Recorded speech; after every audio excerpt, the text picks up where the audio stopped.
ପାଗଳ ଭଁର ପରିଚୟ ମତେ ପଚାର ନା। ଆରେ ଆମ ଶୁକୁଲାଟି ଆରେ ଏମିତିଆ କଣ ବିଷୟ ଚିହ୍ନି ହଉନାହିଁ କରି ଭାଇ ଏମିତି ଯଦି ମେକଅପ ନ ନେବି ମାଣ୍ଡୁଆ ପଟୁନାହାନ୍ତି କଣ କରିବି। ଗୋଟେ ମାଣ୍ଡୁ ପଟେଇଛି ସେ ମୁଁ କଳା ଦେଖା ଯାଉଛି ତ ସେଥିପାଇଁ ପାଉଡର ମୁଁ ବୋଳି ହେଇଛି ପାଉଡର। ମୁଁ ତାକୁ ଗୋରା ଦେଖାଯିବି ମୁଁ ବାହା ହେବି। ସେଇଥିପାଇଁ ପାଉଡର ମାରିଛୁ? ମୁଁ ଭାବିଲି ଆଉ କଣ ବୋଧେ ହେଇଛି ତୁ ପାଉଡର ମାରି ହେଇଛୁ ମୁହଁରେ। ନିଶ୍ଚୟ ପୁରା ଗୋରା ଦେଖା ଯାଉଛି ତୋତେ ନିଶ୍ଚିତ ସେ ବାହା ହବ। ହେଲା ଯେ ତୁ ଅବିକା କଣ ଆଇଛୁ କଣ ତୁ ଆଉଛୁ ପାଉଡର ମାରିକି? ଭାଇ ମୋ ମାଣ୍ଡୁଆ ଅବିକା ଆସିବ। ଆରେ ଅବିକା ମାନେ କେତେବେଳେ? ଏ ଭାଇ 9টাରେ ବା ସେ ମୋ ମାଣ୍ଡୁ ଆସିବ ମତେ ଦେଖା କରିବ ଗୋଟେ ପପି ଦବ ଯିବ।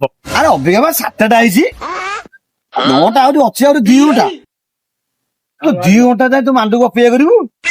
ମାନିବାକୁ ପଡିବ ତୋ ପ୍ରେମକୁ। ତୁ ଦିନେ ସକ୍ସେସ୍ ହବୁ ଏଇଟା ମୁଁ କହୁଛି। 2 ଘଣ୍ଟା କଣ ଭାଇ ସାରା ଜୀବନ ତାକୁ ଅନେଇଥିବି ଜାଣି। ମୋ ମାଣ୍ଡୁ ମୋ ବୋଉ କହିଛି ଯଦି ଏଇ ବର୍ଷ ମୁଁ ନ ବାହା ହେବି ରଙ୍ଗନାଥଙ୍କ ଷଣ୍ଢ ହେଇଯିବି। ତେଣୁକରି ଚାଟି ନେଇଛି ମାଣ୍ଡୁକୁ ହିଁ ବାହା ହେବି। ମାଣ୍ଡୁ ହବ ମୋ ମାଇକିନା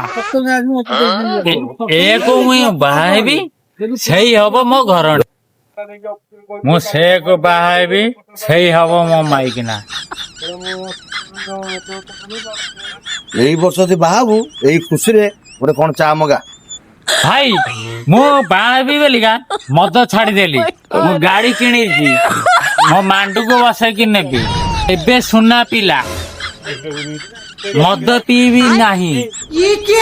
ତମର କଣ ଦରକାର ବରଯାତ୍ରୀରେ ଯିବ ମୁଁ ସବୁ ମଦ ଦେବି ଖର୍ଚ୍ଚ। କେତେ ନବ କେତେଟା ବିୟର ନବ? ମାଣ୍ଡୁଟା କେତେବେଳେ ଆସିବ କାହିଁ ଦେଖା ଯାଉନି? ଗାଡି ଏଇ ବସ ପଳେଇଲା ଏଇ ବସ ପଳେଇଲା ବସ। ମାଣ୍ଡୁ କାଇଁ ମୋ ମାଣ୍ଡୁ କାଇଁ ମୋ ମାଣ୍ଡୁ ଆସିଲେନି କଲେଜରୁ। ଏତେ ରାତି ହଉ ମୁଁ ମାଣ୍ଡୁକୁ ଦେଖା କରିକି ମୁଁ ଯିବି ଫାଇନାଲ ବି ମୁଁ ବାହା ହେବି।